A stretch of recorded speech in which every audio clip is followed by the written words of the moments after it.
What's going on, everyone? So, I wanted to record a little intro to this episode, episode 11 of the Nutrient Health Project podcast, and just kind of give you a heads up on what you are about to hear. And I want to tell you a little story that actually happened after we recorded this episode that I think is important to point out to you. So, the episode itself is obviously Holly and I, and I'm telling the story of one of our current clients. And the basic premise of this whole thing is that it's not that you have to have willpower 24 hours a day, right? It's that you have to have willpower basically for those 10 to 15 minutes when you're in a situation and you just need to kind of like dig deep.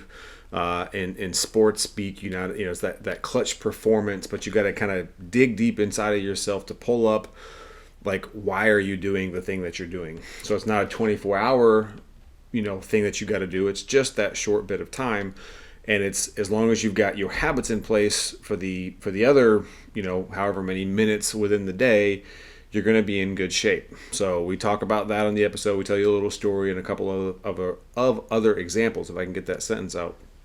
But I want to mention a couple things going into this episode that I think are important to point out. One of those is one of my favorite quotes is along the lines of like, there is no reality, there's only perception.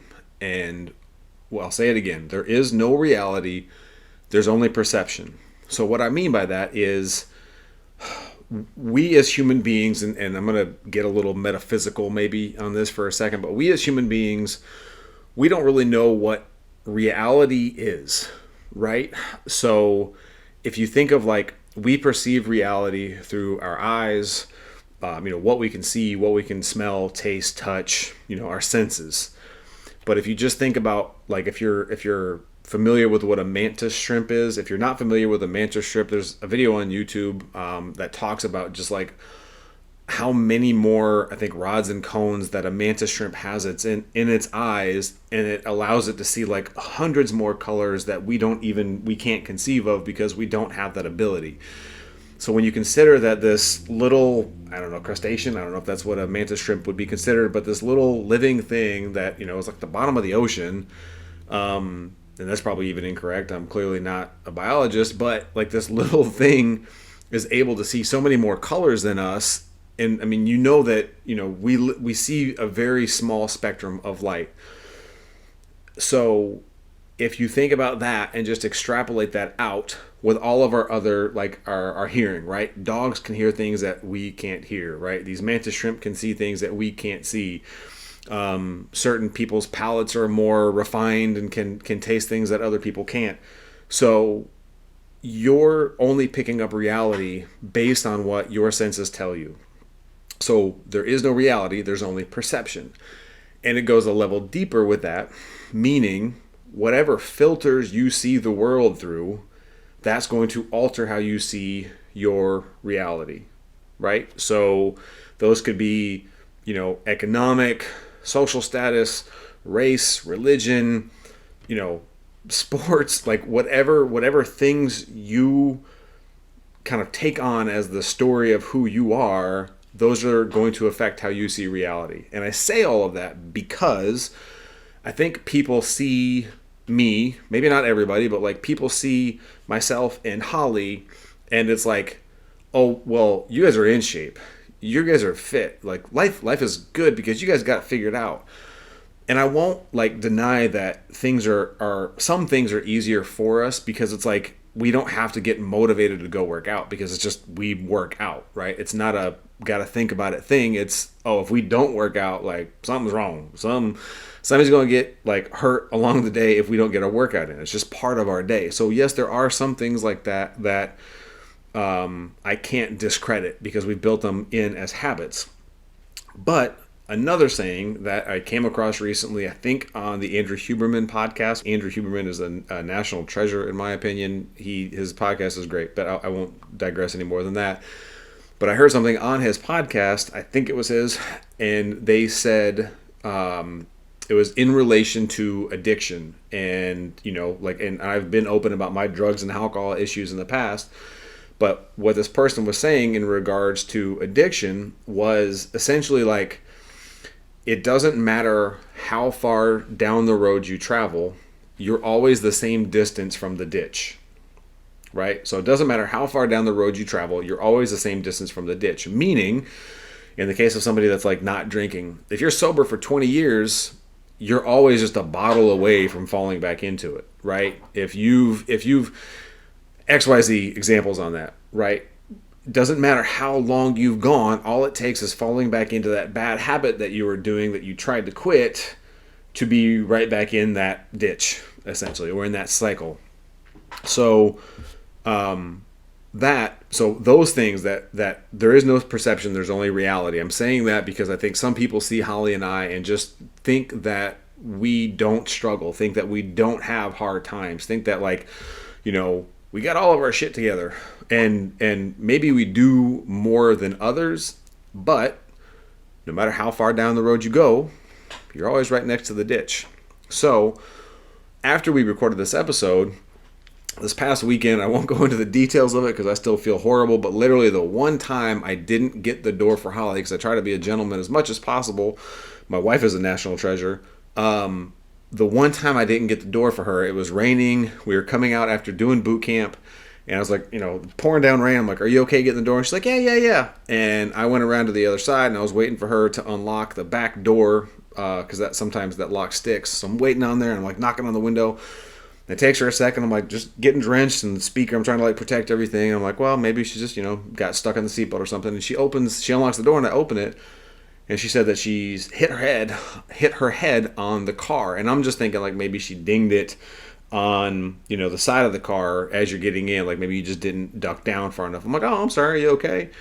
And then when I got in the driver's seat, I looked across, and my wife had a big goose egg forming dead center and a scar that looked like something out of Harry Potter forming on her head. And I mean, it was already like an inch or two big. So I was like, oh shit. So anyways, long story short, we go home and, nixed any recording of podcast, obviously, because she's not going to be on video if she's got a goose egg forming on her head. And she was not feeling her best, clearly, because she just ate the car door as she was trying to go inside of it, or she was trying to get inside the car.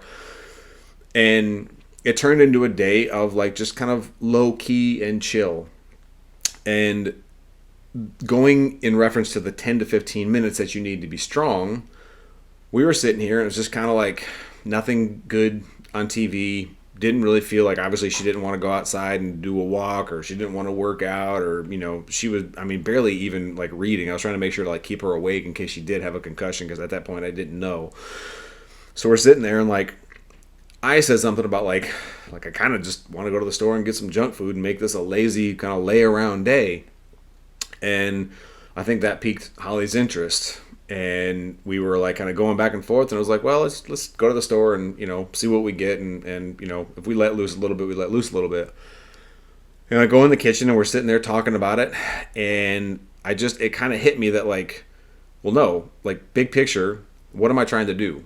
I'm trying to grow this. I'm trying to lead my wife in the right direction. I'm trying to lead anybody that watches these in the right direction. And I'm trying to be a role model again. I don't know if that's the right word or not, but I'm trying to be an inspiration at the very least, and trying to let you know that you can do things in a better direction. So in that moment of clarity, even though my brain wanted to go to the store and go get some junk food because now the dopamine is kicking in and it's like, ooh, what are we going to get? I chose not to go. I said, we don't really need to go though, right? So we sat back down. And we were sitting there watching some Ted Lasso, which we talk about Ted Lasso in the upcoming episode that you'll hear. But we sit and watch some Ted Lasso, and I look over and I see Holly fidgeting really bad. This is like an hour or two later. I see her fidgeting, and I'm like, you okay? What's going on over there? Why are you fidgeting? And she said that basically I had said something about going to the store, and it got her, her dopamine kicking, and she had been kind of, again, going back to episode 9, if you haven't listened to that, go back. I think it's going to be one of our best ones, but she was playing that game of going to the store, right? She was playing junk food tennis in this case, and she was like, well, I just, you said that we were going to go, and then you just kind of like yanked that carpet out from underneath of me, so I'm still sitting here thinking about going. So I was just like, well, like, do we need to go? And kind of like, reluctantly, I say that with air quotes, but reluctantly giving in. And she got she got dressed, I put my shoes on, and we were standing right by the front door, and keys in hand, shoes on and everything. And after you make a really good decision, I was proud of that moment in the kitchen. We're standing by the door, and after you make a really good decision, but then you're still maybe going to do it, it's just like, damn it. Like, I wasn't, she asked, am I mad at her? And I was like, no, I'm not mad at you. I'm mad about the situation, but I'm not mad at you. Like, I'll never be mad at you. Because again, wife, national treasure. But I told her I'm just mad about the situation right now. I don't feel like we need to go. I was like, we're trying to do something bigger here. We're trying to lead by inspiration. We're trying to lead by example, right? So like, do we really need to go to the store just because we're bored right now, or because our brains are like, flooding in dopamine from the expectation of going to get something? So we sat there, again, keys in hand, shoes on, by the front door. And I said, I don't think we need to go. And I was like, but kind of put it on her. I was like, what do you want to do? And in that moment, she said, let's just stay here. I said, happily. Put the car keys up, took the shoes off, went back, sat down, and I don't know, 30 minutes later, like, she apologized for bringing it back up. And it's when you're in that moment and your brain is wanting to complete this neuronal circuit, right? It's like you give the brain expectation of something, and then if you don't deliver, it's uncomfortable because the brain is expecting, hey, I'm going to go do the thing, whatever that is. The dopamine is released, and it's wanting to complete that loop. And if you don't, number one, that's how you break a habit, is you deal with that discomfort of not giving into the thing. But if you don't, it's just going to be uncomfortable for a little bit, but it's going to pass. If you give it that 10, 15, at most 20 or 30 minutes, but you just embrace that discomfort and get past it. So that's all I wanted to say in this intro of the episode, is that, Holly and I still, like, we're trying to give you guys, anybody that listens to these episodes, we're trying to give you the tools and tips and tricks and things that we do to overcome essentially being human, right? That at the end of the day, obviously, if you're listening to this, unless there's some kind of AI bot scraping these videos, if you're listening to this, you're probably a human being, which means you're dealing with biology, which means your brain does not always have, your impulses do not always have your best interest at heart. And you have to know that going into any endeavor, whether it's improving your health, gaining a new skill, anything long term, you have to know your impulses are not always going to have your best, your best self at heart. So that's really, again, that's all I had. So I hope you enjoyed the episode. I will say there were a couple times, apparently we recorded these on a Monday, and apparently the lawnmower people felt the need to come by and mow on a Monday when they normally do Wednesdays. I did my best to edit it out. I think there's a couple clips where you can hear it in the background, so I apologize for those if it all ruins the listening experience. But other than that, please enjoy the episode, and I'll thank you now for watching it. And I say it at the end, but if you guys are liking these, please share them. But with that, enjoy episode number 11, and I will catch you guys on the next intro. Later.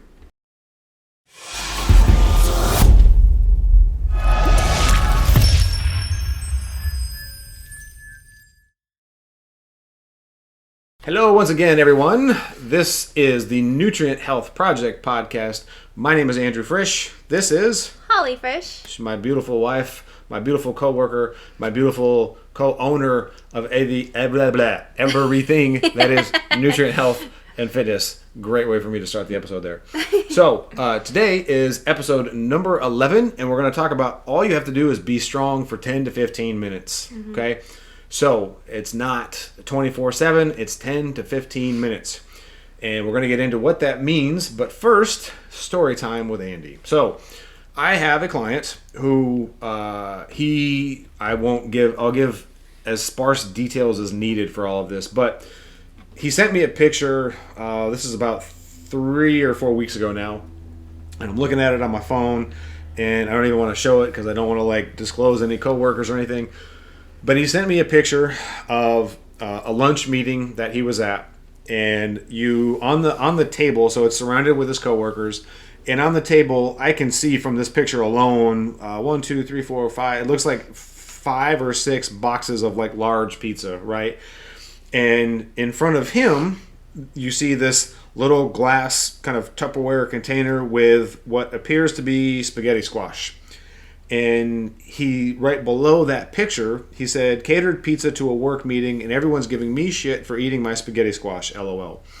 So he sent that to me in like the lunchtime. I guess the time doesn't matter, but it was like 12:48 that afternoon. Almost 4 hours later, he sent me another follow-up text. And that text, to me, was a mic drop moment. And I knew I wanted to bring it up again in the near future, so that's what we're doing here. So he sent me another text. So he's not a little guy. He's a big, strong guy. He's in the gym. And his coworkers are definitely not in great shape, but they're giving him grief because he's eating spaghetti squash while they're all eating pizza, right? So he sent me that picture. He sent me that breakdown. And then about 4 hours later, he sent me this text. So he said, quote, I just had this thought at my desk. It's been 4 hours since lunch, and obviously any and all urge or even opportunity to eat crap food is gone now. I would feel the exact same right now, regardless if I had caved in earlier or not. I wouldn't be tasting pizza, I wouldn't be wanting to satisfy my hunger, and I wouldn't be enticed to, quote, break the rules because it already happened. The difference is I stayed strong in those 10 minutes and I kept my goals and diligence in mind. So now, 4 hours later, I feel the exact same way as I would if I had eaten all of it, but I don't have the excess calories, I don't have the shitty, greasy food in my body, and I don't have the gray cloud over my head because I caved in. It's not 24/7 that you've got to be mentally tough. It's just during those 15 to 20 minutes of temptation. Mm-hmm. And I thought that was so beautifully put, so wonderfully put. And it's such a good reminder because you think of when you're trying to live a healthier life, when you're trying to better yourself in any way, shape, and form, it's like, you think it's got to be like an all the time thing. And especially in American society, it's like, we glamorize the go, push, don't sleep until you're dead, work out, 7 days a week, fast all the time, go on 4 hours of sleep, blah, blah, blah, blah, blah. And it's like, no wonder we're a nation that is like living off of caffeine and sleep medications because everybody's just exhausted all the damn time. It doesn't have to be like that.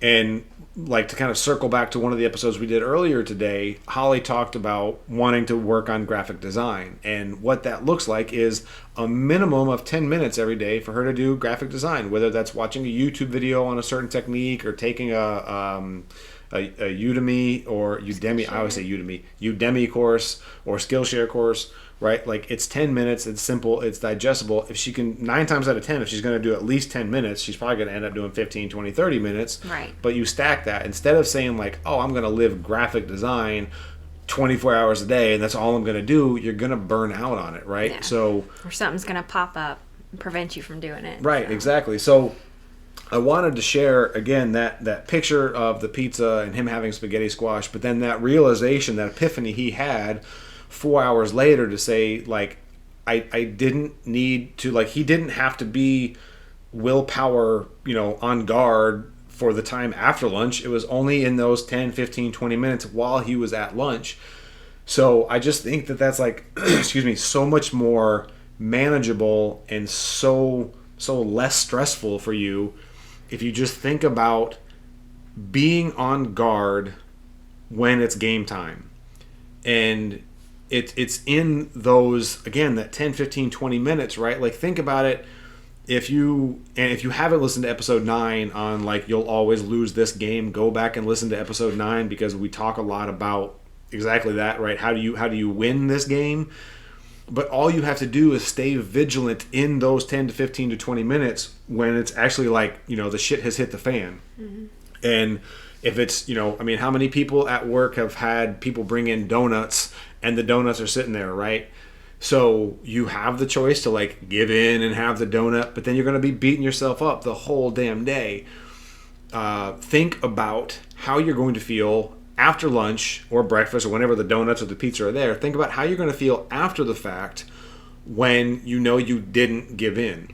And you can do that by staying strong for those 10 to 15 minutes. Go ahead. And that happens so frequently. Like it happens now with my work, reps will bring things in, but like during the time when I was losing my weight, I worked at a medical office, and you want to talk about how many reps you have bring in desserts, especially around the holidays, different treats because they're trying to get the doctor's business. And, that would come up while I was trying to lose weight, and you see all this food there, and everyone's just enjoying themselves, and it's like I've made that decision, like I'm not giving in, like I'm on this weight loss journey. By then I was probably like 50 pounds down. I was feeling good. I was in my habits. I was in my routines. I was doing what I needed to do. And one thing that helped me, it may not help everyone, but I would my coworkers make fun of me. I'd go and actually smell the food, like if it was donuts or whatever, I'd take a whiff of it. I'd be good. I'd walk away like I had my fill of it, if that makes sense. And I don't know if that's just a random thing, but it helped me, and I was good. I didn't need any of it, and I walked away. That's my peanut butter cheat code. Yeah. Like, that's why, we have, I love peanut butter, and I can definitely eat my own weight in peanut butter, but I also feel horrible when I have it, right? Mm-hmm. Just like, not even like from a guilty standpoint, like my body just doesn't like peanuts. And I had a food sensitivity test done a couple years back, and I went back and looked at it. I was like, oh, well, no wonder. Like, I have a real high sensitivity to peanuts. I'm not allergic to them, but just like they don't agree with my body.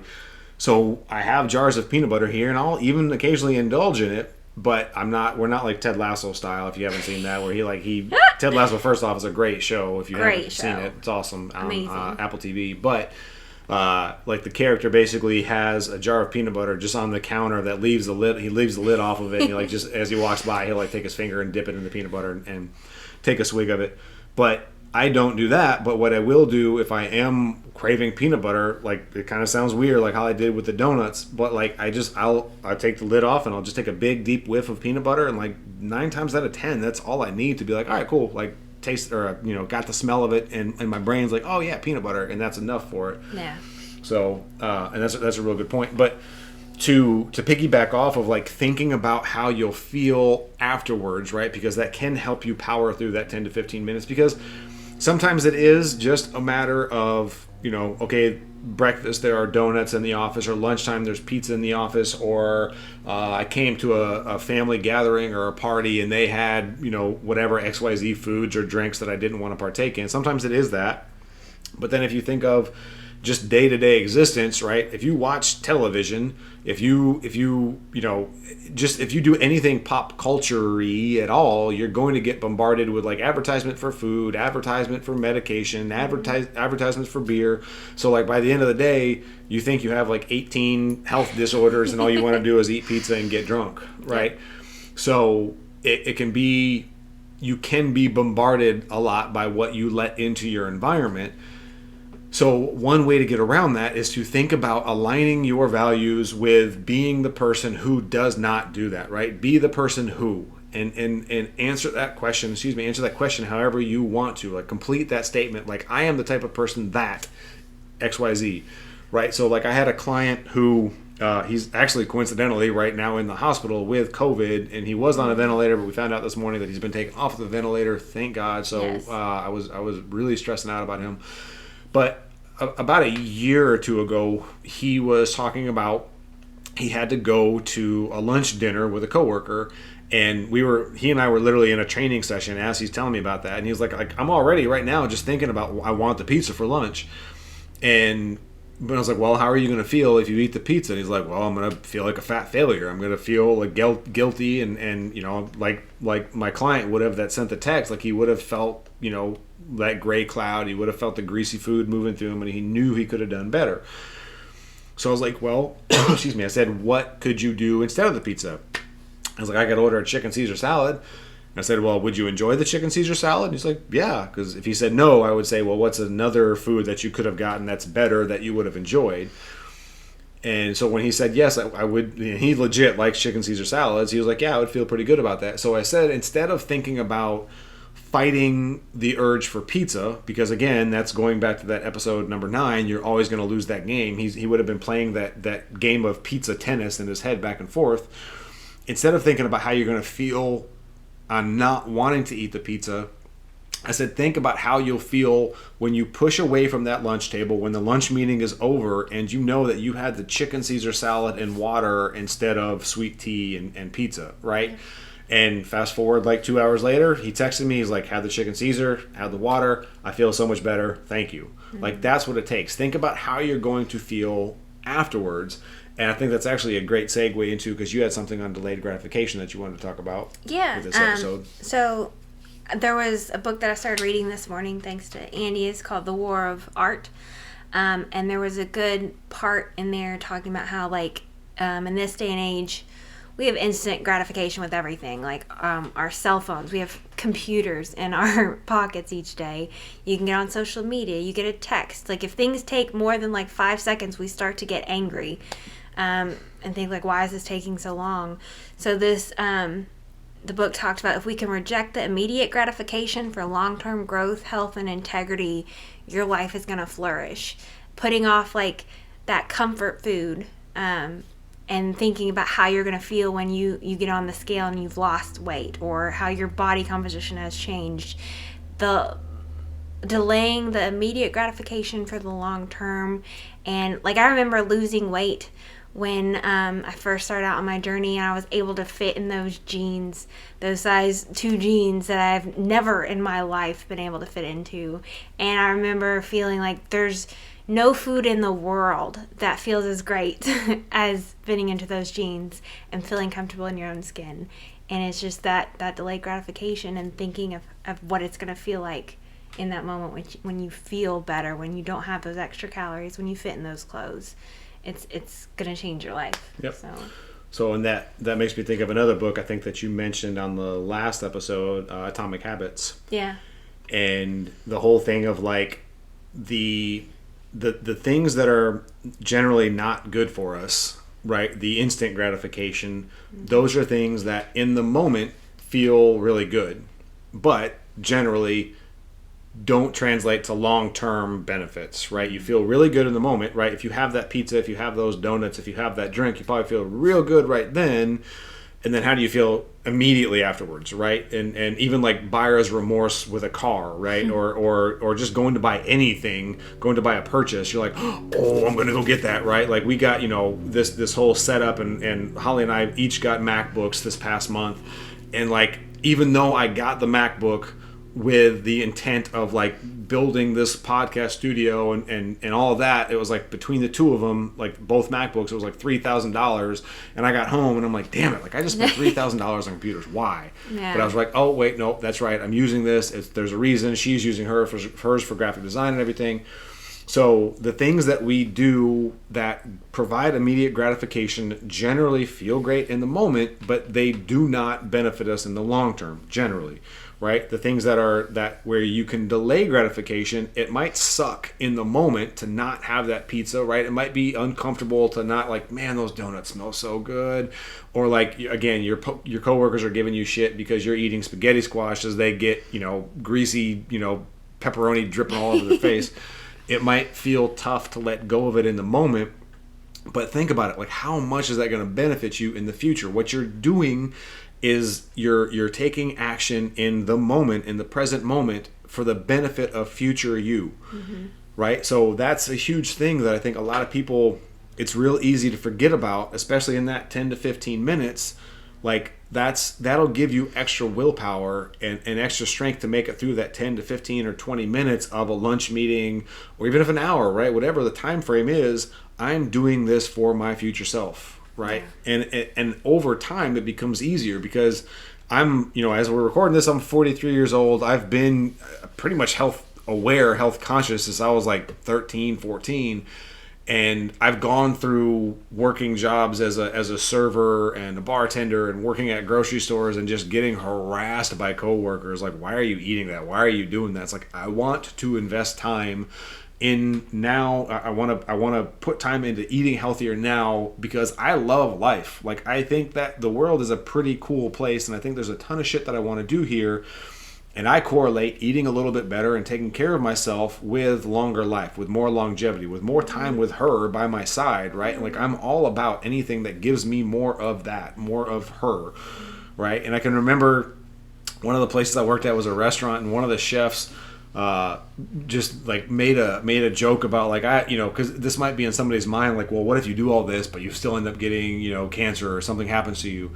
Like, if you don't know, like, at least you can put that time out there, because one of the chefs, he made me whatever it was, that, chicken and vegetables of some sort, I'm sure.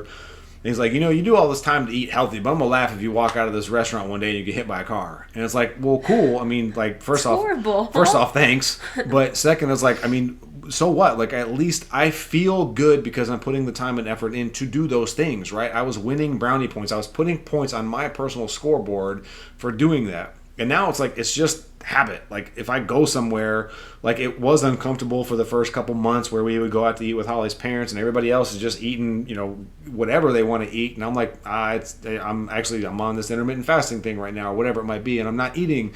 Or like, there's been times where we go to like Thanksgiving or Christmas dinner and we're not eating and everybody else is. And it's like, cool. Like, as long as you guys are okay with us sitting at the table and not eating, like, we're cool with y'all eating whatever you want. Like, and it works. It's that tit for tat.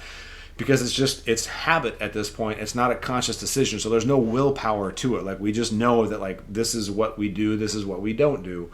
So the more that you can remember delaying gratification, like my client did, he delayed the gratification of pizza for the goal, and he is hitting his goals. He's knocking them out. He's, down. The weight's dropping. He's still maintaining strength in the gym. He feels good. Hormones are all where they should be. He's not crash dieting. He's not doing crazy, stupid behaviors. He's just consistently doing the things he needs to do. The more that you can do that, the more you'll invest in your future self, the better you're setting yourself up for success in the future. So remember that in those 15 to 20 minutes, when it comes, and it's going to come every single day, you're going to be at least one or two times kind of tempted and tested. Remember that when it's game time, when the lights are on and you have to like say like, ooh, I really want that pizza, I really want those donuts, I really want that drink, whatever it is, I'm not going to cave. I'm not going to do it. I'm going to stick strong, and I'm doing this for that little bit of time. Smell the pizza, smell the donuts, smell the peanut butter if you need to, whatever it is, right? But like, you can walk away from it and think about how good you'll feel when you walk away from it. Mm-hmm. So that's all I got.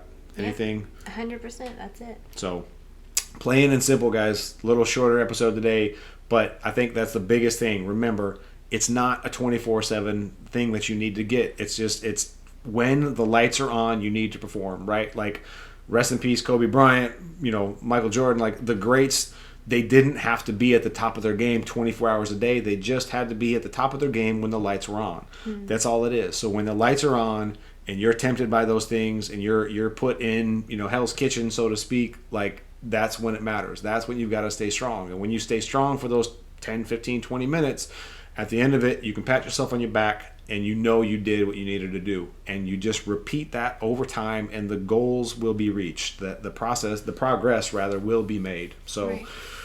Good? Yeah, absolutely. All right, that is all we got for episode number 11, guys. Thank you again for listening.